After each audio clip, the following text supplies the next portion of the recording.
بسم الله الرحمن الرحيم. الرجيم ببركة وبفضل بسم الله الرحمن الرحيم. الحمد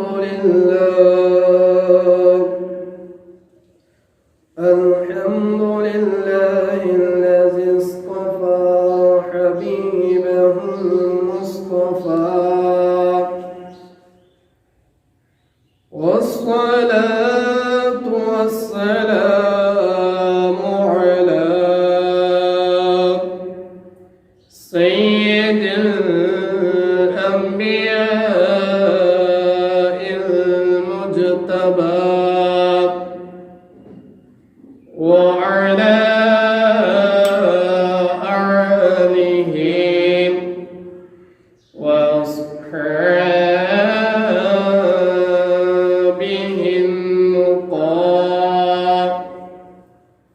وعلينا معهم أجمعين. أما بعد، فقد قال الله تعالى في كلامه المجيد: وقضى ربك ألا تعبدوا إلا إياه وبالوالدين إحسانا. وأيضا قال الله تعالى في شان حبيبه ومعشوقه تعظيما له وتوقيرا: إن الله وملائكته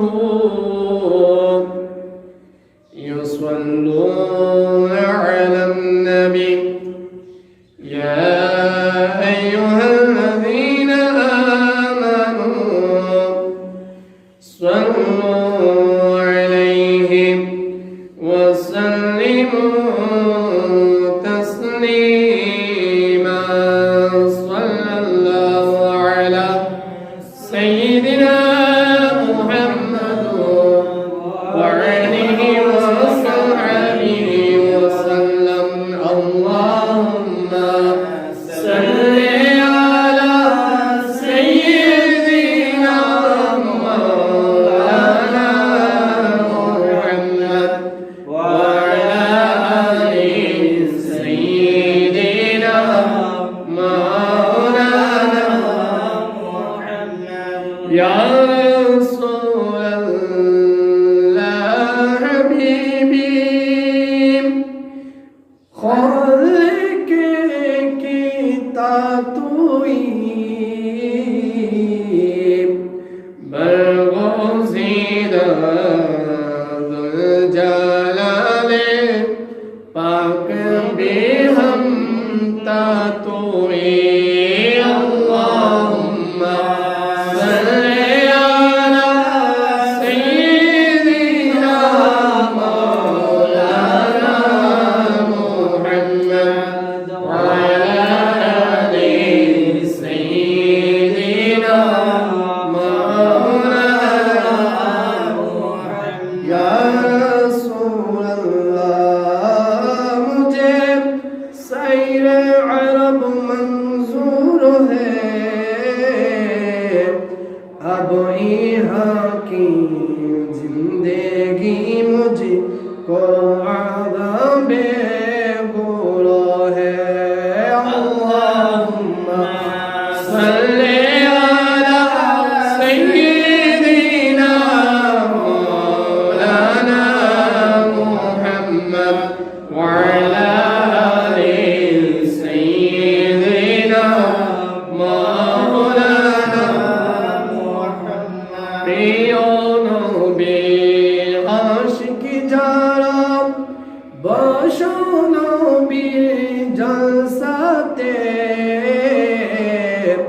সাল্লি আলা সাইয়্যিদিনা মাওলানা মুহাম্মদ ওয়া আলা আলি সাইয়্যিদিনা মাওলানা মুহাম্মদ। চিন্তা করে দেখো রে মন, রাত্রি গভীর নিশীথে মরণকালে কে গো যাবে সঙ্গে তোমার কবরে। আল্লাহুম্মা সাল্লি আলা সাইয়্যিদিনা মাওলানা মুহাম্মদ ওয়া আলা আলি সাইয়্যিদিনা মাওলানা মুহাম্মদ। আম্মা বাদ। মা কেন এত দামি জানে না সকলে, জানতো যদি পড়তো দেখে কোরআন হাদিস কোলে। মা কেন এত দামি জানে না সকলে, জানতো যদি পড়তো দেখে কোরআন হাদিস কোলে। একটি হজের সওয়াব মিলে মাকে এবার দেখিলে দেখিলে, মা কেন এত দামি জানে না সকলে, জানতো যদি পড়তো দেখে কোরআন হাদিস খুলে। 10 মাস 10 দিন গর্ভে ধারণ করেছিল মা, সহ্য করেছিলেন মায় যত যন্ত্রণা। 10 মাস 10 দিন গর্ভে ধারণ করেছিল মা, সহ্য করেছিল মায়ে যত যন্ত্রণা। সেই মাকে কষ্ট দিলে খোদার আরশ টলে টলে। মা কেন এত দামি জানে না সকলে, জানতো যদি পড়তো দেখে কোরআন হাদিস বলে। মা কেন এত দামি জানে না সকলে, জানতো যদি পড়তো দেখে কোরআন হাদিস বলে। উপস্থিত রাজানগর রানীহাট ডিগ্রি কলেজ জামে মসজিদ প্রাঙ্গণে দূর দূরান্ত থেকে আগত মুসল্লিন এজাব রাহিমানা ওয়া রাহিমাকুল্লাহ, আসসালামু আলাইকুম ওয়া রাহমাতুল্লাহি তাআলা ওয়া বারাকাতুহু। মহান আল্লাহ রাব্বুল আলামিনের দরবারে অশেষ শুকরিয়া যে আল্লাহ রাব্বুল আলামিন আমাদের মতো গুনাহগার পাপী বান্দাদেরকে পৃথিবীর সর্বশ্রেষ্ঠ স্থান আল্লাহর ঘর মসজিদের মধ্যে আসার তৌফিক দান করেছেন। সকলের উচ্চস্বরে বলি আলহামদুলিল্লাহ। সাথে সাথে আপনাদের শুকরিয়া আদায় করছি যারা কাল বিলম্ব না করে যথাসময়ে জুমার নামাজ আদায় করার জন্য আল্লাহর ঘর মসজিদের মধ্যে উপস্থিত হয়েছেন। আল্লাহ রাব্বুল আলামিন আমাদের উপস্থিতি ইবাদত বندگی আল্লাহ রাব্বুল আলামিনের সন্তুষ্টি অর্জনের উদ্দেশ্যে করার তৌফিক দান করুন। সকলে বলুন আমিন আমিন। মুসল্লিন ইসলাম কুরআনুল কারীমের সূরা বনী ইসরাঈলের 23 নম্বর আয়াতে কারিমা অংশ বিশেষ তেলাওয়াত করেছি। এই আয়াতের আলোকে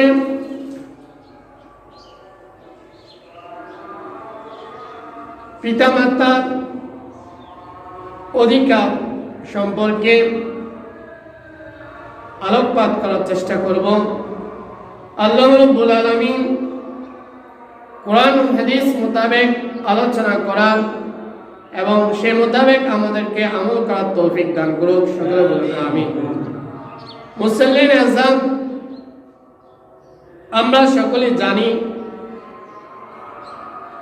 পিতামাতা সন্তান সন্ততির জন্য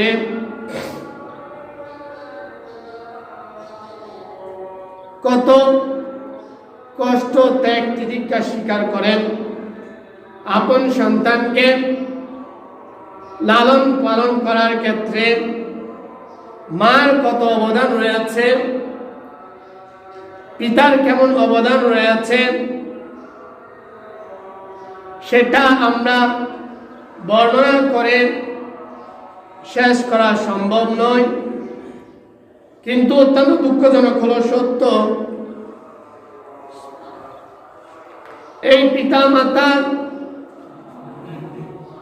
যতটুকু মর্যাদা দেওয়ার প্রয়োজন, তাদের হক আদায় করা প্রয়োজন, বর্তমান সমাজে দৃষ্টিগোচর হচ্ছে নির্দিষ্ট একটি বয়সের পর সন্তান যখন নিজে স্বয়ং সম্পূর্ণ হয়ে যায়, নিজের কাছে নিজের পরিবার পরিজনকে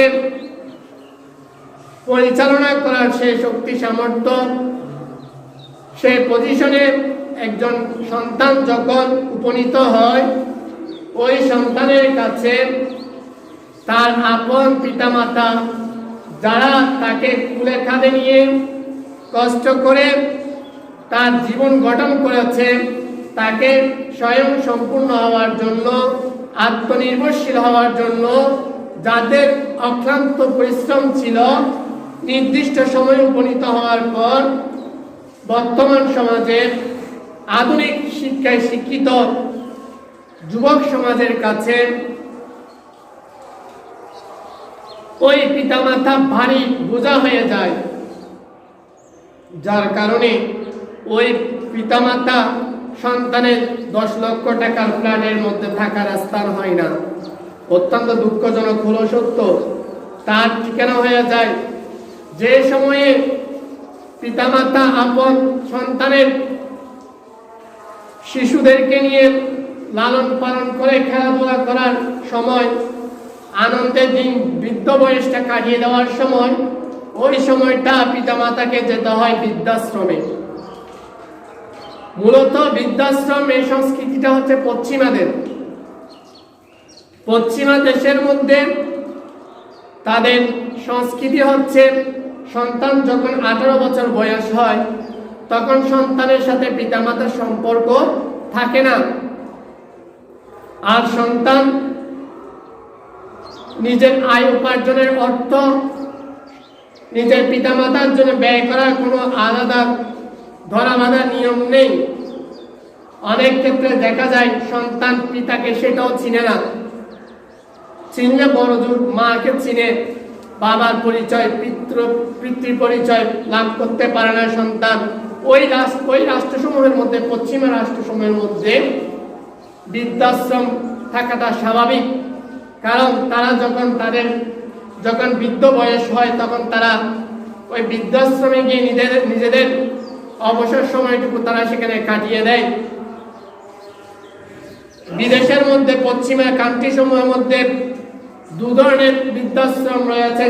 কিছু রয়েছে টাকার বিনিময়ে সেবা দেয়, আর কিছু রয়েছে সরকারি বৃদ্ধাশ্রম। কিন্তু আমরা যারা মুসলিম কান্ট্রির নাগরিক, আমরা যারা মুসলমানদের সন্তান, আমাদের দেশসমূহের মধ্যে এই বৃদ্ধাশ্রম থাকাটা বিবেক, আমাদের মানবিকতা সেটাকে সমর্থন করে না।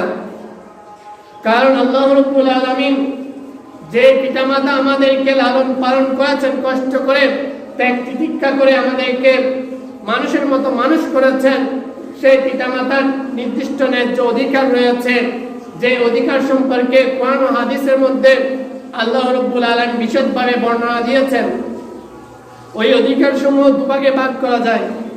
কিছু হচ্ছে পিতামাতার জীবদ্দশায় কিছু সন্তানের প্রতি পিতামাতার হক রয়েছে, সন্তানের দায়িত্ব হচ্ছে পিতামাতার ওই হক সমূহ, ওই অধিকার সমূহ বাস্তবায়ন করা। আর কিছু অধিকার রয়েছে যেগুলো মৃত্যুর পরবর্তী সময়ে সন্তান পিতামাতার জন্য আদায় করবে। আল্লাহ রাব্বুল আলামিন সূরা বনী ইসরাঈলের মধ্যে ইরশাদ করছেন, وقضى ربك ألا تعبدوا إلا إياه আল্লাহ রাব্বুল আলামিন ইরশাদ করছেন সূরা বনী ইসরাঈলের 23 নম্বর আয়াতের মধ্যে, হে মানব সম্প্রদায়, তোমাদেরকে তোমাদের প্রতিপালক নির্দেশ দিচ্ছেন একমাত্র আল্লাহ রাব্বুল আলামিনের ইবাদত বندگی করার জন্য। এর পরক্ষণে আল্লাহ তাআলা বলেন ওয়াবিল ওয়ালিদাইনি ইহসানা, তোমাদের যে পিতামাতা রয়েছে ওই পিতামাতার সাথে তোমরা সৎ ব্যবহার করবে। আল্লাহ রাব্বুল আলামিন দেখেন প্রথমে আল্লাহ তাআলা আল্লাহর ইবাদতের কথা বলছেন, এর পরক্ষণে আল্লাহ রাব্বুল আলামিন আল্লাহর ইবাদতের পরপরই পিতামাতার সাথে সদাচরণের কথা বলছেন। অনুরূপভাবে আমরা যদি হাদিস শরীফের মধ্যে দেখি, রাসূল করিম সাল্লাল্লাহু তাআলা আলাইহি ওয়াসাল্লাম ইরশাদ করছেন, প্রখ্যাত সাহাবী হযরত আব্দুল্লাহ ইবনে মাসউদ রাদিয়াল্লাহু তাআলা আনহু বর্ণনা করছেন,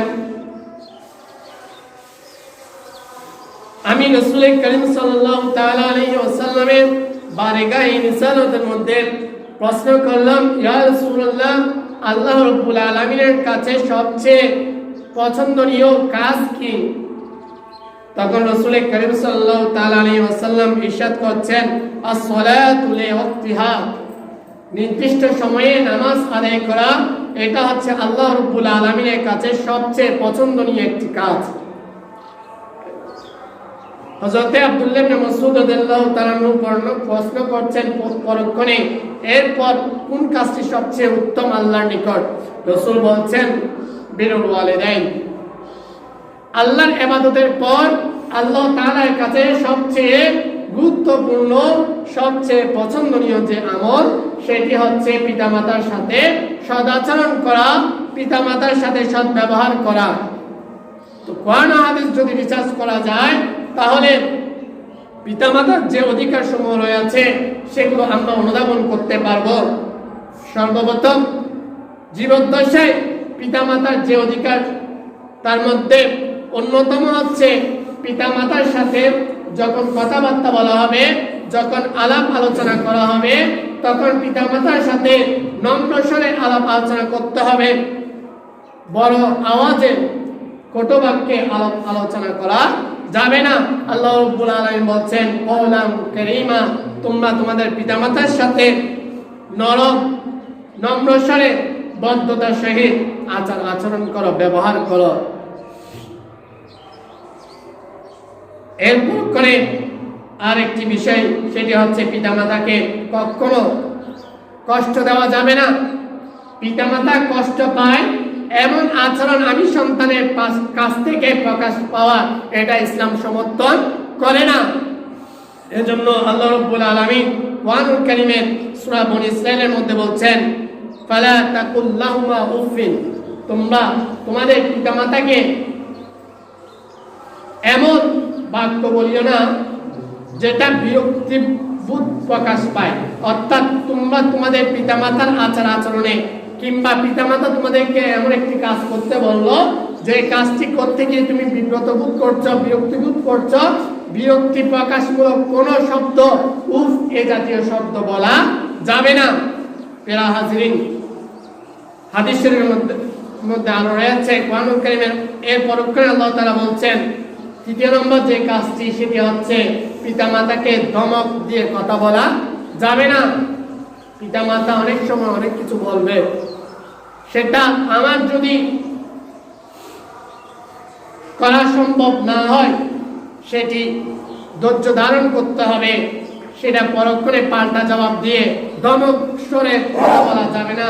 আল্লাহ রাব্বুল আলামিন এদিকে ইঙ্গিত করে বলছেন, ওয়ালা তানহারহুমা, তোমরা তাদেরকে ধমক দিয়ে কথা বলবে না। আরেকটি কাজ হচ্ছে সন্তানের, সেটা হচ্ছে পিতামাতাকে সর্বদা শ্রদ্ধাশীল হয়ে পিতামাতার সাথে সংযত অবস্থানে কথাবার্তা বলতে হবে, তাদের সাথে সদাচরণ করতে হবে। তাদের মনে কষ্ট পায় এমন কোনো আচরণ নিজের থেকে প্রকাশ করা যাবে না।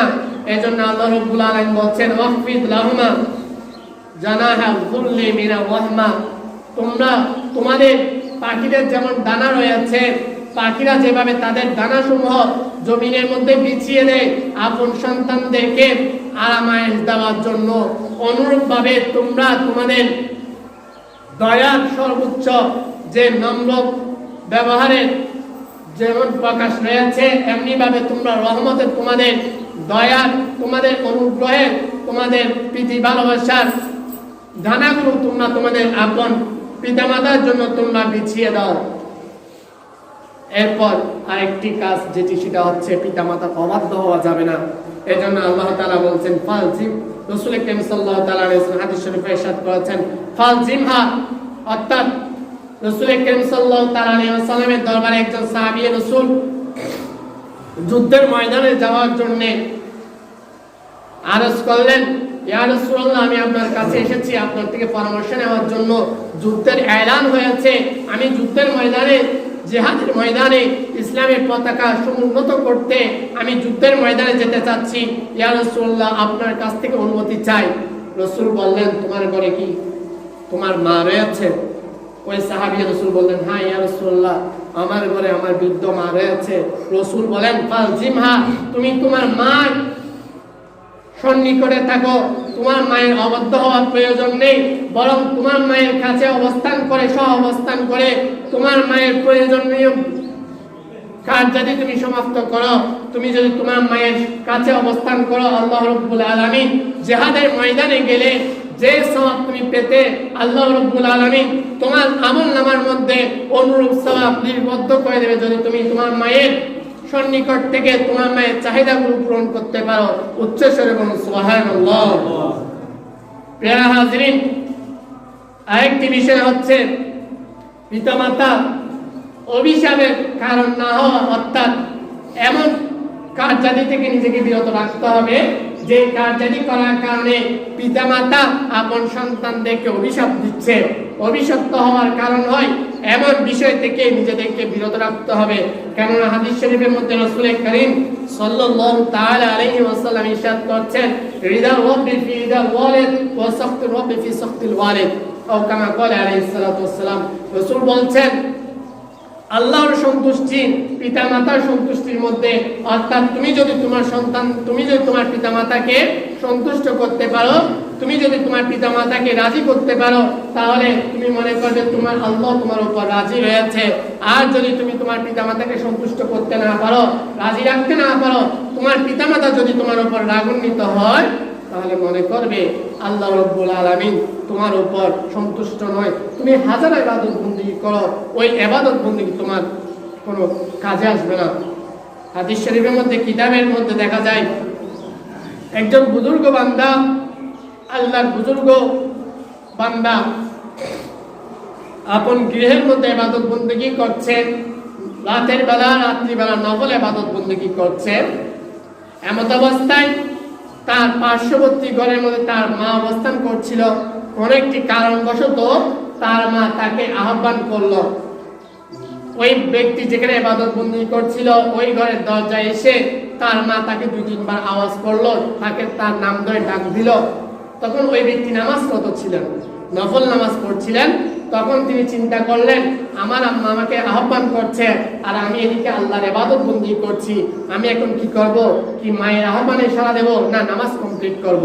তখন তিনি তার মনে মনে সিদ্ধান্ত নিলেন যে আমি আল্লাহর ইবাদত বন্দেগী করছি, সর্বপ্রথম আল্লাহর ইবাদত করতে হবে।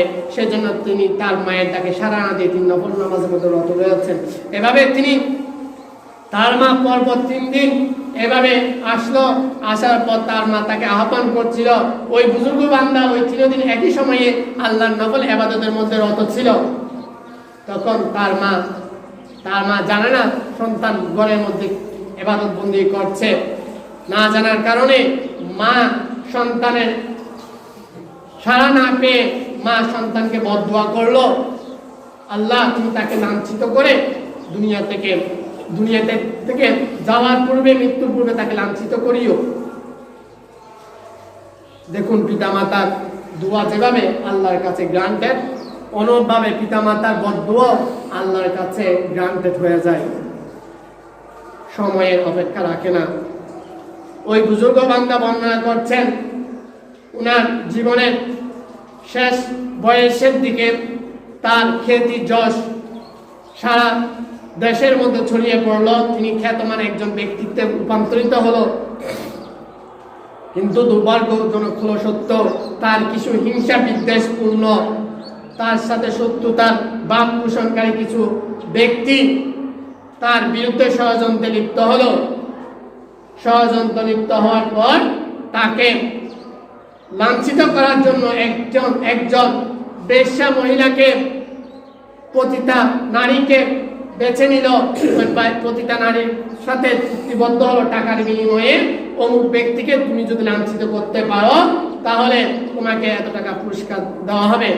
তখন ওই পতিতা নারী টাকা লোভে পড়ে ওই আল্লাহর বুজুর্গ বান্দার কে তহমত মিথ্যা অপবাদ দিতে লাগলো যে তার সে গর্ভবতী রয়েছে, তার গর্ভের মধ্যে যে সন্তান রয়েছে সেটা হচ্ছে ওই ব্যক্তির। তো মানুষ সবাই ঠাট্টা মস্কারি করছে, আমরা দেখছি সে কত বুজুর্গ বান্দা আর সে তলে তলে এই কাজ করছে। এভাবে সমাজের মানুষ তাকে লাঞ্ছিত করলো। পরবর্তীতে সেটা মামলা মোকদ্দমা হলো কোর্টের মধ্যে। ম্যাজিস্ট্রেটের কাছে যখন সেটা মামলা উত্থাপন করা হলো, তখন ওই ব্যক্তির কাছে জিজ্ঞেস করা হলো, বুজুর্গ ব্যক্তির কাছে বিচারক জিজ্ঞেস করলেন এই বিষয়ে, এই মহিলা তোমার ব্যাপারে যে অভিযোগ দিয়েছে সেটা কতটুকু সত্য? ওই আল্লাহর বুজুর্গ বান্দা বলছেন, আমি বলবো না, তার গর্ভের মধ্যে যে সন্তান রয়েছে সেই সন্তানই বলবে।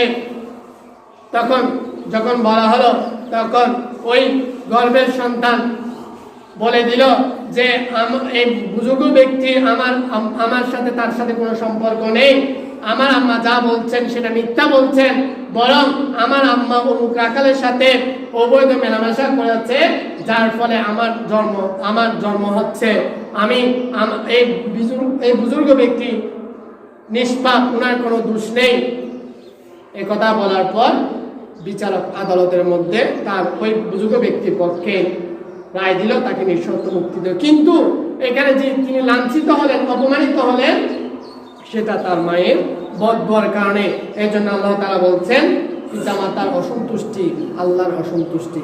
এর জন্য ফুকাহায়ে কেরাম বলেছেন, যদি বাসার মধ্যে যদি কোনোকে নফল নামাজের মধ্যে রত থাকে, এমত অবস্থায় যদি তার পিতামাতা তাকে আহ্বান করে, কোনো কাজের জন্য আহ্বান করে, তাহলে ওই ব্যক্তি নফল নামাজটা অতটুকু ভেঙে তার মায়ের সাথে সে আলাপ আলোচনা করতে পারবে, তার মায়ের কার্যাদি সমাপ্ত করে সে আবার ওই নামাজ আদায় করে দিবে।